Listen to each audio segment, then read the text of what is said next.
Women Lead, a production of the Women of Color Empowerment Institute. We are your hosts. I'm Bernadette Norris Weeks. And I'm Kathy Eggleston. Today, we have a very special show for you today. We are honored to welcome Senator Shevrin Jones to the show. He is a respected educator, public servant, and consensus builder whose leadership has made a significant impact across Florida. Now, born and raised in Carroll City, now Miami Gardens, Senator Jones has dedicated his life to expanding opportunities for young people, building communities, and building bridges across political divide.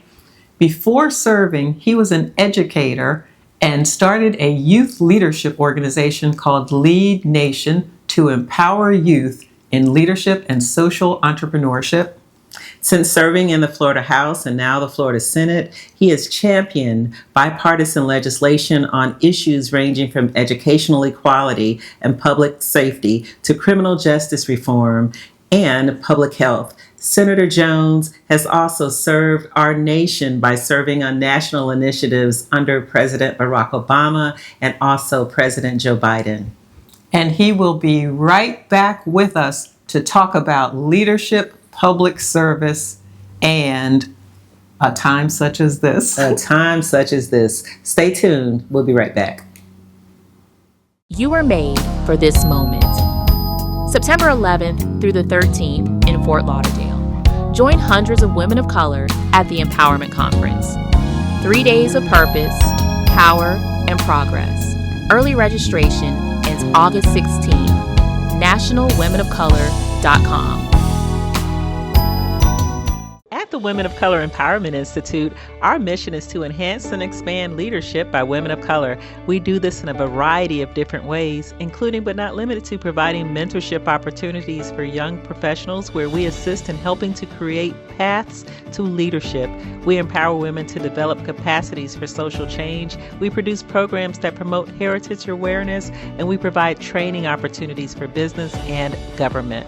Our institute holds seminars focused on professional success techniques, and we host many other events such as our popular Advocates for Change and Leaders Connect. The Women of Color Empowerment Institute publishes a magazine called Women Lead. Our signature event is the Women of Color Empowerment Conference, a yearly conference where hundreds of leaders gather from all across the United States and beyond. To learn more about membership and how you can support our programs or be a sponsor of the Women Lead TV, visit us at NationalWomenOfColor.com. Again, that's NationalWomenOfColor.com. September 11th through the 13th in Fort Lauderdale. Join hundreds of women of color at the Empowerment Conference. 3 days of purpose, power, and progress. Early registration ends August 16th. NationalWomenOfColor.com. Senator Jones, welcome to the show. Thank you. We are so happy to have you. Long overdue. Yes. Absolutely long overdue. Okay, Yes. Now full disclosure, we have known you for a very long time, since Yes. well before your elected official Yeah. days, when you were a mission-driven young man Yeah. with a not-for-profit organization. Using your office. I go back. I go back before that. Yeah. I can go back to, seeing him at Conania. Yeah. His thing there. Yeah. His dad was the mayor of the city of West Park. All of that. All of that. Yeah. High school. High school years, High man. school years. Oh, Okay, yeah. I go back. Yeah, big time. But Big time. importantly, walking in with a mission to assist our young people in developing leadership skills from the ground up, always, always, always. And so first, let's share with the audience a little bit about your upbringing in Carroll City, Miami Gardens, and how you got to be so mission-driven around Have you met my leadership. dad? That's right. So first of all, thank y'all. I'm so happy to be on here with you all. You know me literally my life, my entire life. So I appreciate being here. Amazing. So my dad and mom were, first of all, amazing parents, amazing people, as you all know, and they really reared my brothers and I in service because this is what we saw. My dad started a church with only 5 members and growing that church into a mega church down in South Broward. He still preaches today as in his young age of 79. Mom still doing what she does in the classroom. We were raised in service. We saw service. We saw what it meant to how you treat people. We saw what it meant and how you serve your community, how you lean on your faith, and how you give back. That was just the essence of how we were raised, and it just carried over from my high school years into my college years, and even now into me serving in public office. It's because that's all we saw. It's hard not to be. It's hard not to. No, it's hard. Yeah, and so we get into it. So that's where it all started. That was the impetus behind it. And you often speak of service and community. Who were the most influential role models for you in your life? Yeah. And how did they contribute to teaching you about leadership? My dad's, I always say my dad is that's my Superman, my role model. I never have to look far from it. There were other individuals, but the best benchmark I have is my dad, because we saw his hard work and how he worked day and night. And as far as the church was concerned, I remember when I was young, my dad was doing working in the laboratory, and then he also was going to do Bible study, marriage counseling, all these various different things. And so I saw what it meant to kind of like juggle two things at one time, and I think that's probably where I get it from. Well, I don't know how to rest. Yeah, you are a million places. Yeah, literally. I know. He's on television one day. He's in the field the next day. He's with the kids. March another day. You do it all. I learned it from there. Yeah, I learned how to juggle things. Well, at a certain point, yeah, you had to choose public service. Yeah. So was there a moment when something that happened that helped you make that decision? How did that decision occur? It was when I was teaching at Everglades Senior High School. I was teaching AP Chemistry, and one year I was teaching a level 1 environmental science class, which was also a course recovery class. And I had two black boys in that class, Nick and Willie, who was not able to graduate because the legislature had just changed the requirements for students to graduate, and they had to pass the end of course exam in order to pass the class. They failed the end of course exams, which means they failed my class, but worked extremely hard. And when I went to the principal and asked him who changed the rules, he said politicians did. And so I said, I'm running for office, because I wanted to be a part of changing a system that allowed young people to get this far along with them not knowing how to read, with them not knowing how to be proficient in writing or math. And so I said, I'm running for office. And that was my boost to get into politics. Mm-hmm. Yeah. Now, you founded Lead Nation. Yeah, y'all remember that. I do. Bernie, can I have $1,000? I love it. You were doing the thing. You had all these kids, and they were all learning how to be young leaders and young Chevrons. So, that was lovely. And what gives you hope now with the young people? What gives you hope? Yeah, I mean, listen, the young people today are not the young people who we were rearing when Lead Nation.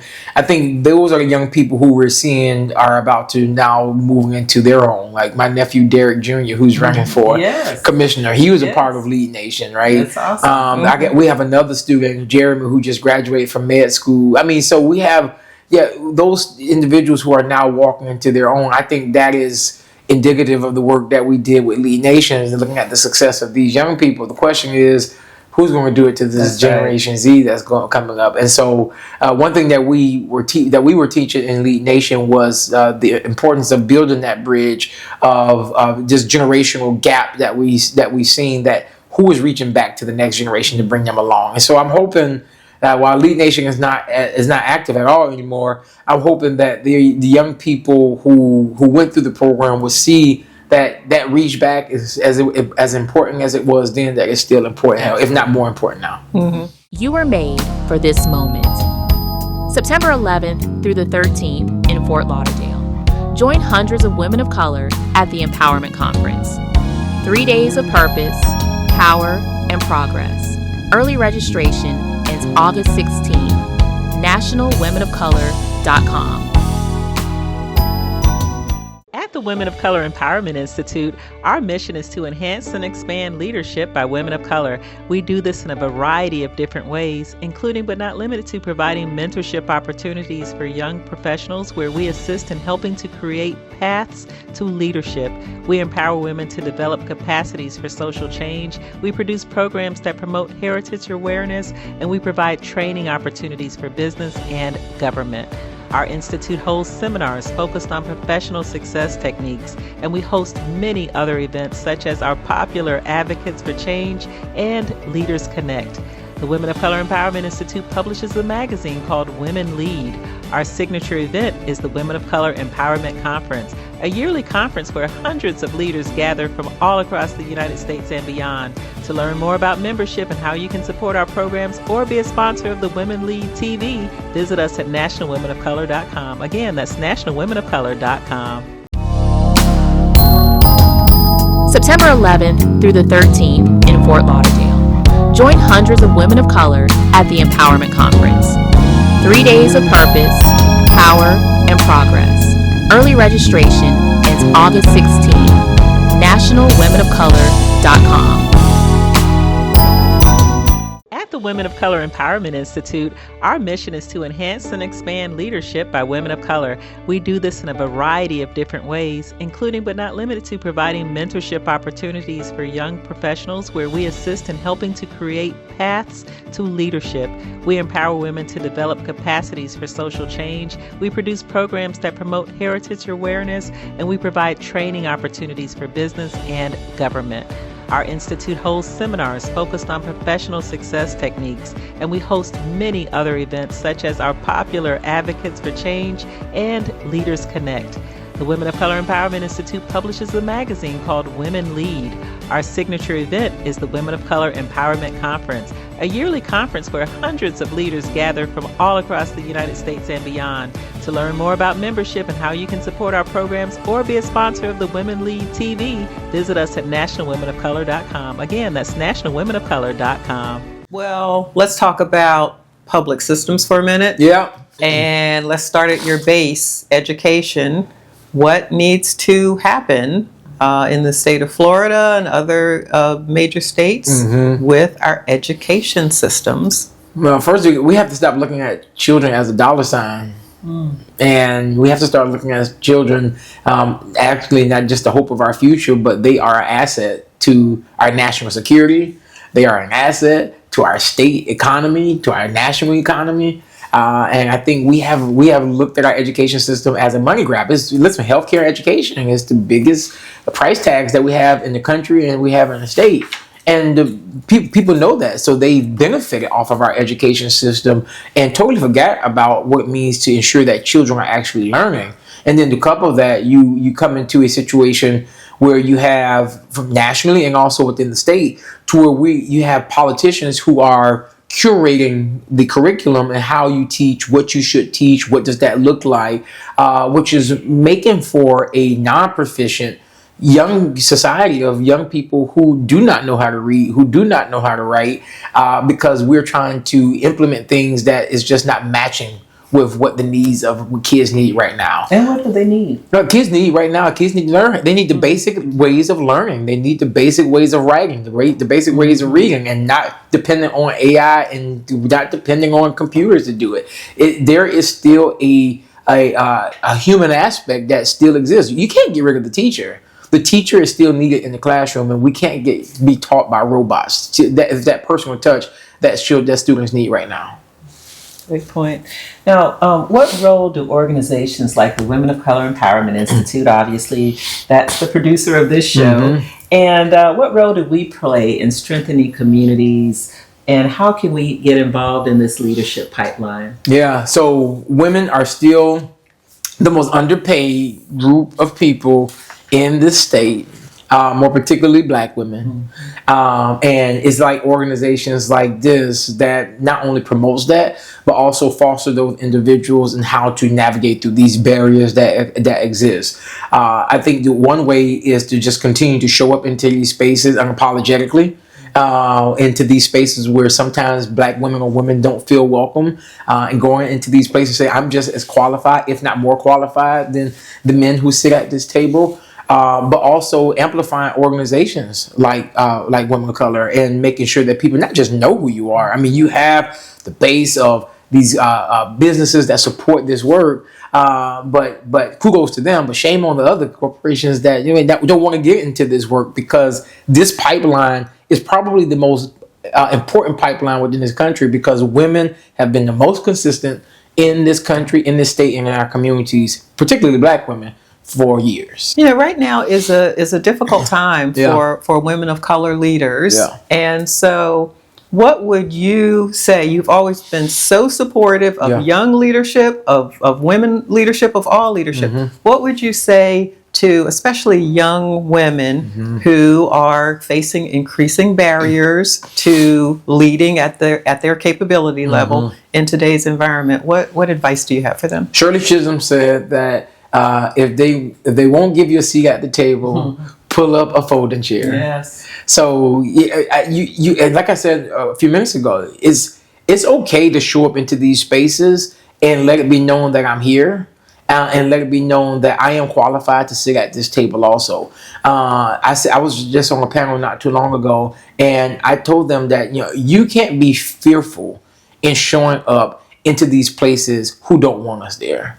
I think it's important to still show up proud, even in fear, and looking at fear or whatever you're scared about in the face, and making it clear, like, listen, not only am I not going to go anywhere, I'm going to show you that I deserve to have a seat at this table.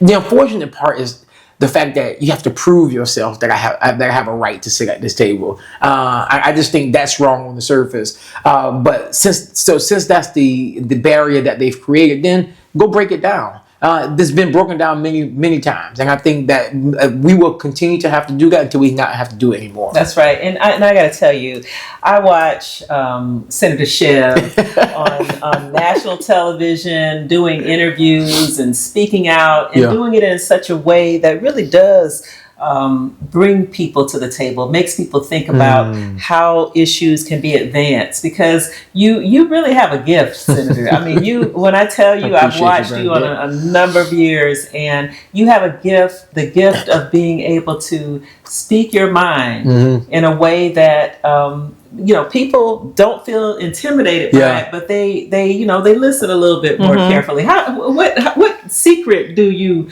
have to make more people? So let me tell you, when I first got elected, I did This Week in South Florida for the first time after I got elected to the Florida House. I did the Sunday show, and I'll never forget, Bernadette called me after that show. You remember this? Bernadette called me after the show, and she said, "Don't you ever get on TV again not prepared." I was just rambling. I was just talking. I knew I didn't make any sense. And she called me on my cell phone. And ever since that day, I make sure that I prepare myself before I do any interview, even if I'm just reading through just some talking points or formal articles. You took the advice. I sure did. And to this day, I live with it. I live with it to this day. Point, and I am so perpetually proud of you and the way that you show up. Thank you, sis. For communities of color and for everybody. You were made for this moment. September 11th through the 13th in Fort Lauderdale. Join hundreds of women of color at the Empowerment Conference. 3 days of purpose, power, and progress. Early registration ends August 16th. NationalWomenOfColor.com. At the Women of Color Empowerment Institute, our mission is to enhance and expand leadership by women of color. We do this in a variety of different ways, including but not limited to providing mentorship opportunities for young professionals, where we assist in helping to create paths to leadership. We empower women to develop capacities for social change. We produce programs that promote heritage awareness, and we provide training opportunities for business and government. Our institute holds seminars focused on professional success techniques, and we host many other events such as our popular Advocates for Change and Leaders Connect. The Women of Color Empowerment Institute publishes a magazine called Women Lead. Our signature event is the Women of Color Empowerment Conference. a yearly conference where hundreds of leaders gather from all across the United States and beyond. To learn more about membership and how you can support our programs or be a sponsor of the Women Lead TV, visit us at nationalwomenofcolor.com. Again, that's nationalwomenofcolor.com. September 11th through the 13th in Fort Lauderdale. Join hundreds of women of color at the Empowerment Conference. 3 days of purpose, power, and progress. Early registration ends August 16th. nationalwomenofcolor.com. At the Women of Color Empowerment Institute, our mission is to enhance and expand leadership by women of color. We do this in a variety of different ways, including but not limited to providing mentorship opportunities for young professionals where we assist in helping to create paths to leadership. We empower women to develop capacities for social change. We produce programs that promote heritage awareness, and we provide training opportunities for business and government. Our institute holds seminars focused on professional success techniques, and we host many other events such as our popular Advocates for Change and Leaders Connect. The Women of Color Empowerment Institute publishes a magazine called Women Lead. Our signature event is the Women of Color Empowerment Conference, a yearly conference where hundreds of leaders gather from all across the United States and beyond. To learn more about membership and how you can support our programs or be a sponsor of the Women Lead TV, visit us at nationalwomenofcolor.com. Again, that's nationalwomenofcolor.com. You know, I'm so impressed because you absolutely show up magnificently, but you don't just show up. You get things done. That's true. In bipartisan, and you find a way to work with people and get things done for our community, for all communities. Tell us about strategically how you do that. I would say that it has gotten me into a lot of trouble working across the aisles with my own party because people don't like my politics. People think that I'm too buddy with the Republicans and things of that nature. But it works for me, right? I told you. You get things done. I get my job done. And you speak your mind. I say what I have to say, Bernadette. And I'll be honest with you, it's worked for me, and it's because how I show up. I come with the mentality that I come in peace. All right, and my colleagues also know that what I'm fighting for, I'm really fighting against your policy that you just so happen to bring forth that I don't agree with, and that's how I show up. I'll be honest. When we did the Dignity for Incarcerated Women, I remember having these women who were formerly incarcerated sitting in my office, and I'm like, how the hell am I going to get this across the finish line in this Republican-ran legislature?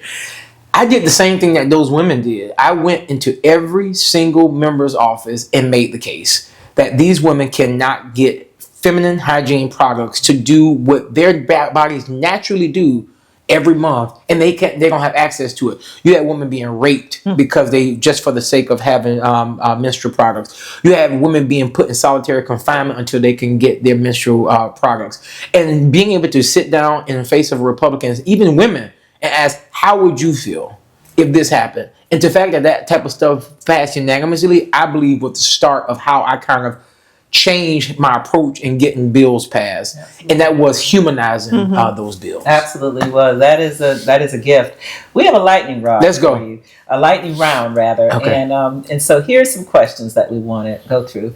What's one leadership trait every successful leader must possess? Transparency. Okay, I love it. What book has most influenced your thinking? Tyranny. What keeps you grounded during difficult times? Prayer. What's the best advice you've ever received? Show up as your authentic self. Wow, these are pretty good. These are pretty good answers. Okay, I mean, he's throwing me back. I want to go into it. It's not so lightning anymore. But how could you have, if you could have dinner with any historical figure, who would that be and why? Oh, I would love to have dinner with Mother Teresa. Have you ever read her memoir? I have not. You should read it. Okay. She speaks about how we should show up even in difficult times or even when people are in disagreement with you. It's a long read, but it's a good read. And she talk about what it means to work in a circle with a community of people.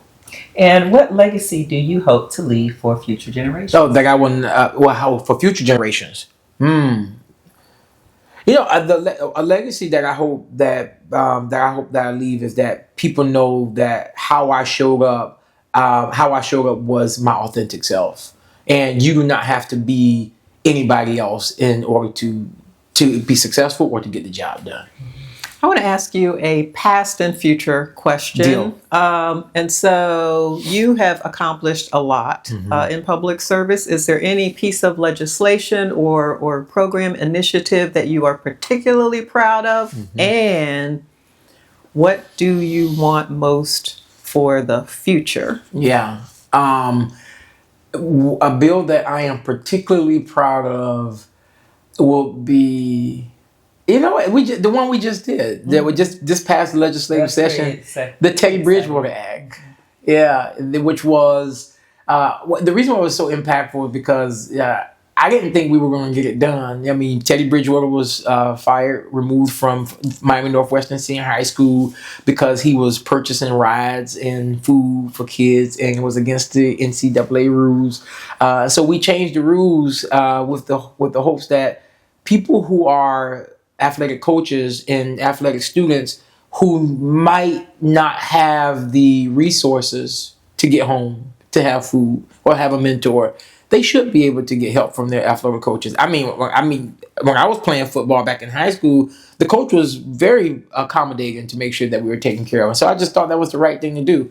And it is the first high school in the state of Florida to have a tag named after them for the Alumni Association, and the money go back to the school. Well, I was shocked you got that one across the finish line. Me That's too. extraordinary. That's extraordinary. Well, listen, this is our time today. I think we're being asked to wrap up, right? But Shevrin, Senator Shev, I could sit here and talk with you all day long, but we better go. We better wrap. Let me just say, we are so proud of you. Thank you. And thank you for your service. I appreciate y'all. You're amazing. You are too. We could have spoken with him all day, Kathy. Absolutely. I mean, he is such a great young leader, and we always have this conversation about who's next in leadership. He's next. He's next, folks. I'm sorry. He's the future. He is. Well, that's our time today. And until the next time, be empowered.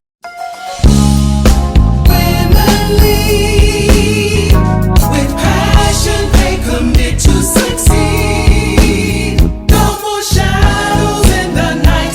They're shining oh so bright. Strong women bringing change guaranteed. Women lead.